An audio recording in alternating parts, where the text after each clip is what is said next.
S, ಇನ್ನು ಈಗ ಚುನಾವಣೆಯ ಫಲಿತಾಂಶದ ಬಗ್ಗೆ ಮಾತನಾಡುವುದಾದ್ರೆ ಪ್ರಸ್ತುತ 5 ರಾಜ್ಯಗಳು ಪಂಚರಾಜ್ಯ, ಟೆಕ್ನಿಕಲಿ ಅದರಲ್ಲಿ ತಮಿಳುನಾಡು, ಪಶ್ಚಿಮ ಬಂಗಾಳ, ಆಸಾಂ, ಕೇರಳ, ಒಂದು ಕೇಂದ್ರಾಡಳಿತ ಪ್ರದೇಶ ಪುದುಚೇರಿ, ಈ 5 ಕಡೆ ಚುನಾವಣೆ, ವಿಧಾನಸಭಾ ಚುನಾವಣೆ ಜರುಗಿದ್ದು ಈ ರಿಸಲ್ಟ್ ಒಂಥರ ಶಾಕಿಂಗ್ ಆಗಿರುವಂಥದ್ದು.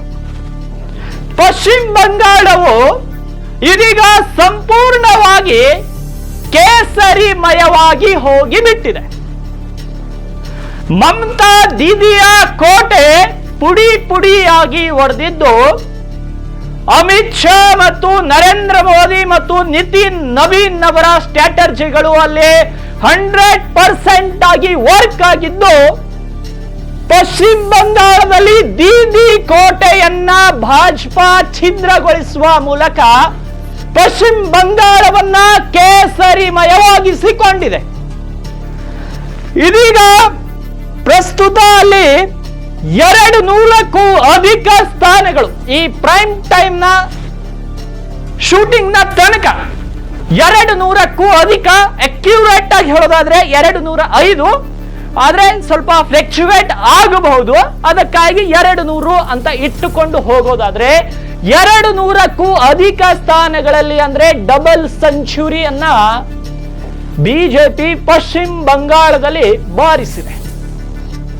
ಮಮತಾ ಬ್ಯಾನರ್ಜಿ ಅವರು ಬಿಜೆಪಿಗರು ಏನ್ ಮಾಡ್ತಾರೆ ಏನೂ ಮಾಡ್ಲಿಕ್ಕಾಗಿಲ್ಲ.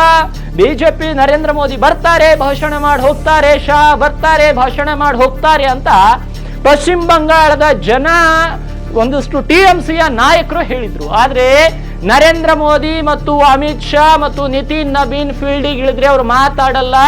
ವೋಟರ್ಸ್ ಗಳನ್ನ ಬೂತ್ ಗಳ ಹೋದಾಗ ನೀವು ಯಾರಿಗೆ ವೋಟ್ ಹಾಕಬೇಕು ಅನ್ನೋ ರೀತಿ ಅವರ ಮೈಂಡ್ ಸೆಟ್ ಅನ್ನ ಕ್ಲಿಯರ್ ಆಗಿ ಸೆಟ್ ಮಾಡಿ ಮತ್ತೆ ದೆಹಲಿಗೆ ಹೋದ್ರು ಮತ್ತು ಮತದಾರರು ಕೂಡ ಅವರ ಕೈಯನ್ನ ಹಿಡಿದ್ರು. ಇವತ್ತು ಪಶ್ಚಿಮ ಬಂಗಾಳ ಕೇಸರಿಮಯವಾಗಿ ಹೋಗಿದೆ. ತೃಣಮೂಲ್ ಕಾಂಗ್ರೆಸ್ ಕೇವಲ 2 ಡಿಜಿಟ್ ಅಲ್ಲಿ ಸ್ಟಕ್ ಆಗಿ ಹೋಗಿದೆ. ಇದು ಪಶ್ಚಿಮ ಬಂಗಾಳದ ಕಥೆ. ಆದ್ರೆ ದೀದಿ ಕೋಟೆ ಸಂಪೂರ್ಣವಾಗಿ ಛಿದ್ರವಾಗಿ ಹೋಗಿದೆ. ನರೇಂದ್ರ ಮೋದಿ ಅವರು ಕಾರ್ಯಕರ್ತರಿಗೆ ಧನ್ಯವಾದಗಳನ್ನ ಅರ್ಪಿಸಿದ್ದಾರೆ. ಪುದುಚೇರಿ, ಆಸಾಂ, ಪಶ್ಚಿಮ ಬಂಗಾಳದಲ್ಲಿ ಪಕ್ಷ ಅದ್ಭುತವಾಗಿ ಜಯ ಗಳಿಸುವ ಮೂಲಕ ಕಾರ್ಯಕರ್ತರಿಗೆ ಧನ್ಯವಾದಗಳನ್ನು ಅರ್ಪಿಸಿದ್ದಾರೆ. ಮತ್ತು ಆಸಾಂನ ಕಾಮಾಖ್ಯ ದೇವಿಗೆ ಅಲ್ಲಿಯೂ ಕೂಡ ಧನ್ಯವಾದಗಳನ್ನ ದೇವರಿಗೂ ಕೂಡ ಇದನ್ನ ಸಲ್ಲಿಸಿದ್ದಾರೆ.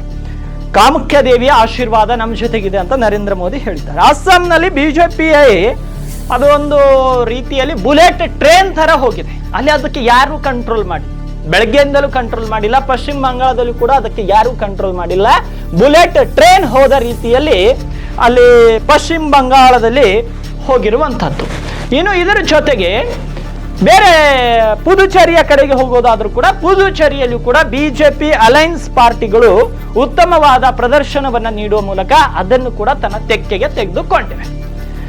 ಆದ್ರೆ ದ್ರಾವಿಡ ನೆಲದಲ್ಲಿನ ಪಾಲಿಟಿಕ್ಸ್ ಅನ್ನ ನೋಡಿದ್ರೆ ದ್ರಾವಿಡ ಮುನ್ನೇತ್ರ ಕಳಗಂ, ಡಿಎಂಕೆ ಪುಡಿ ಪುಡಿ ಆಗಿದೆ, ಎಐಡಿಎಂಕೆ ಛಿದ್ರವಾಗಿದೆ. ಅಲ್ಲಿ ಹೊಸ ಘರ್ಜನೆ ಶುರುವಾಗಿದೆ. ವಿಜಯ್ ವಿಜಯ್ ವಿಜಯ್ ವಿಜಯ್ನ ವಿಜಯ ಪತಾಕೆ ಹಾರಿಸಿದ್ದಾರೆ. ತಮಿಳುನಾಡಿನಲ್ಲಿ ಹೊಸ ರಾಜಕೀಯ ಪರ್ವ ಶುರುವಾಗಿದೆ.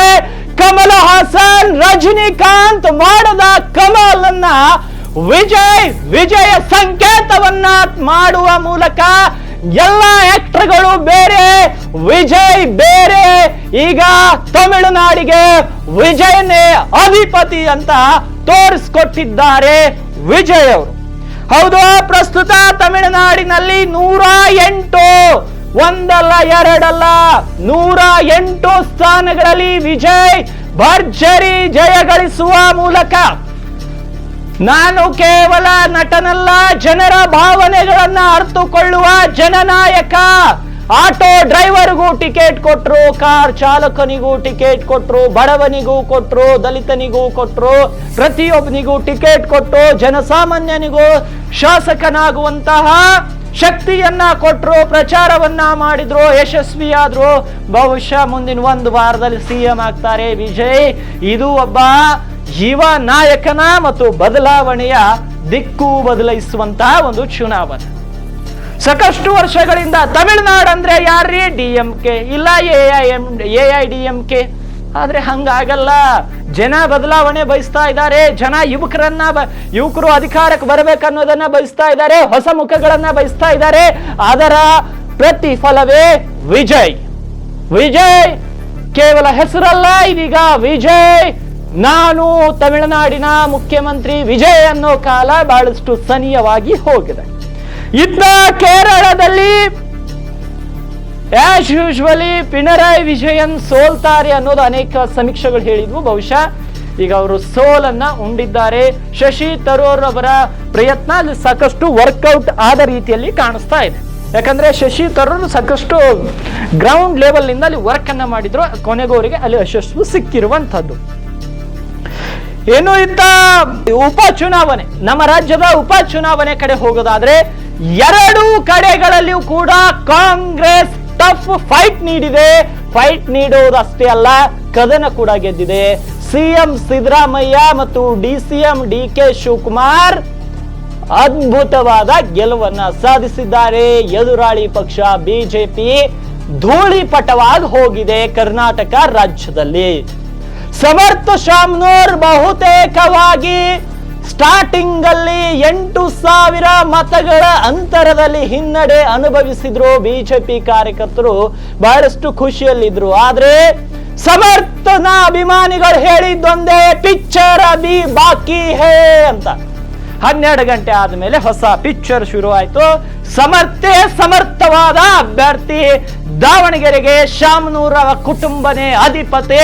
ಸಮರ್ಥೆ ದಾವಣಗೆರೆಗೆ ಸಮರ್ಥ ಅಂತ ಅಲ್ಲಿರುವ ಮತದಾರ ಪ್ರಭುಗಳು ಸಮರ್ಥವಾಗಿರುವಂತ ಸಮರ್ಥನ ಕೈ ಹಿಡಿಯುವ ಮೂಲಕ ಸಮರ್ಥವಾದಂತಹ ವ್ಯಕ್ತಿ ಸಮರ್ಥ ಶಾಮನೂರ್ ಅವರನ್ನ ಆಯ್ಕೆ ಮಾಡುವ ಮೂಲಕ ನಾವು ಸಮರ್ಥ ವ್ಯಕ್ತಿಗೆ ಆಯ್ಕೆ ಮಾಡುವಂತ ದಾವಣಗೆರೆಯ ಜನ ಅಂತ ಸಮರ್ಥನ ಆಯ್ಕೆ ಮಾಡುವ ಮೂಲಕ ತಮ್ಮನ್ನ ತಾವು ಸಮರ್ಥ ಮತದಾರರು ಅಂತ ಅಲ್ಲಿರುವಂತ ಪ್ರಜೆಗಳು ತಮ್ಮ ಹಕ್ಕನ್ನ ಚಲಾಯಿಸಿ ಸಮರ್ಥನನ್ನ ಗೆಲ್ಲಿಸಿಕೊಂಡಿದ್ದಾರೆ. ಇತ್ತ ಉಮೇಶ್ ಮೇಟಿ ವೀರಣ್ಣ ಚರಂತಿ ಮಠ್ ನಡುವೆ ಫೈಟ್ ಅಲ್ಲಿ ಕೂಡ ವೀರಣ್ಣ ಚರಂತಿ ಮಠ್ ಸಾಕಷ್ಟು ಜನ ಬಂದು ಅವ್ರ ಪರವಾಗಿ ಪ್ರಚಾರ ಮಾಡಿದ್ರು. ಯತ್ನಾಳ್ ಅವ್ರು ಬಂದ್ರು, BY ವಿಜೇಂದ್ರ ಅವ್ರು ಬಂದ್ರು, ಬಿಜೆಪಿಯ ಘಟಾನುಘಟಿ ನಾಯಕರು ಬಂದ್ರು. ಆದ್ರೆ ಏನು ಬಂದ್ರು ವರ್ಕೌಟ್ ಆಗಲ್ಲ. ಅಲ್ಲಿ ಸತೀಶ್ ಜಾರಕಿಹೊಳಿ, ಹೌದು ನಾನು ಸತೀಶ್ ಜಾರಕಿಹೊಳಿ ಅವ್ರನ್ನ ನೆನ್ಸ್ಕೋಬೇಕು. ಸತೀಶ್ ಜಾರಕಿಹೊಳಿ ತನಗೆ ಕೊಟ್ಟಂತ ಟಾಸ್ಕ್ ಅನ್ನ ಎಷ್ಟು ಅದ್ಭುತವಾಗಿ ನಿಭಾಯಿಸಿದ್ದಾರೆ. ಸತೀಶ್ ಜಾರಕಿಹೊಳಿ ಕೇವಲ ಒಂದು ಕ್ಷೇತ್ರಕ್ಕೆ ಸೀಮಿತವಾದ ಶಾಸಕನಲ್ಲ, ಒಬ್ಬ ಸಚಿವನಲ್ಲ. ನಾನು ಈ ಭಾಗದಲ್ಲಿ ಪ್ರಬಲವಾದಂತಹ ನಾಯಕ, ರಾಜ್ಯಕ್ಕೆ ಸಮರ್ಥವಾದ ನಾಯಕ ಅನ್ನೋದನ್ನ ಮತ್ತೊಮ್ಮೆ ಸಚಿವ ಸತೀಶ್ ಜಾರಕಿಹೊಳಿ ಪ್ರೂವ್ ಮಾಡಿಕೊಂಡಿದ್ದಾರೆ. ಅವರು ತಮ್ಮ ಕೊಟ್ಟಂತ ಟಾಸ್ಕ್ ಅನ್ನ ಸಂಪೂರ್ಣವಾಗಿ ಯಶಸ್ವಿಯಾಗಿ ಮತ್ತು ಭರ್ಜರಿ ಮೆಜಾರಿಟಿ ಲೀಡ್ ನ ಮೂಲಕ ಕಾಂಗ್ರೆಸ್ನ ಅಭ್ಯರ್ಥಿಯನ್ನ ಗೆಲ್ಲಿಸಿಕೊಳ್ಳುವ ಮೂಲಕ ನಾನು ಸತೀಶ್ ಜಾರಕಿಹೊಳಿ ಸಮರ್ಥ ನಾಯಕ ಅಂತ ಸತೀಶ್ ಜಾರಕಿಹೊಳಿ ಕೂಡ ಗುರುತಿಸಿಕೊಂಡಿದ್ದಾರೆ. ಅದೇ ರೀತಿ ಕಾಂಗ್ರೆಸ್ನ ಸಾಕಷ್ಟು ನಾಯಕರು ಎಫರ್ಟ್ ಹಾಕಿ ತಮ್ಮ ಅಭ್ಯರ್ಥಿಗಳನ್ನ ಗೆಲ್ಲಿಸಿಕೊಳ್ಳುವಲ್ಲಿ ಯಶಸ್ವಿ ಆಗಿದ್ದಾರೆ. ಇದು ಉಪಚುನಾವಣೆ. ಅಸ್ಸಾಂ, ಪುದುಚೇರಿ, ಪಶ್ಚಿಮ ಬಂಗಾಳ 1 ಸೈಡೆಡ್ ವಿನ್ ಬಿಜೆಪಿಗೆ. ತಮಿಳುನಾಡು, ಕೇರಳ ಸ್ವಲ್ಪ ಡಿಫರೆಂಟ್. ದ್ರಾವಿಡ ಮುನ್ನೇತ್ರ ಕಳಗಂ ಸೋತಿದೆ ಮತ್ತು TVK ಗೆದ್ದಿದೆ. ತಮಿಳಿಗ ವಿಕ್ಟರಿ ಕಳಗಂ ಗೆದ್ದಿದೆ. AIDMK ಕೂಡ ಅಷ್ಟೊಂದು ದೊಡ್ಡ ಮಟ್ಟಿಗೆ ಪರ್ಫಾರ್ಮೆನ್ಸ್ ಕೊಡಲಿಲ್ಲ. ಇವು ಇಷ್ಟು ಅಪ್ಡೇಟ್ಗಳು. ಈಗ ನಾಳೆ ಪ್ರೈಮ್ ಟೈಮ್ ನಲ್ಲಿ ಚರ್ಚೆ ಮಾಡಬೇಕಾಗುತ್ತೆ, ಯಾರು CM, ಯಾರಾಗ್ತಾರೆ DCM, ಇವುಗಳ ಕುರಿತು. ಸೊ ಇವತ್ತಿನ ಈ ಒಂದು ಸುದ್ದಿಯೊಂದಿಗೆ ಪ್ರೈಮ್ ಟೈಮ್ ಅನ್ನ ಮುಗಿಸ್ತಾ ಇದ್ದೀನಿ. ಮತ್ತೆ ನಾಳೆ ಭೇಟಿ ಆಗ್ತೀನಿ.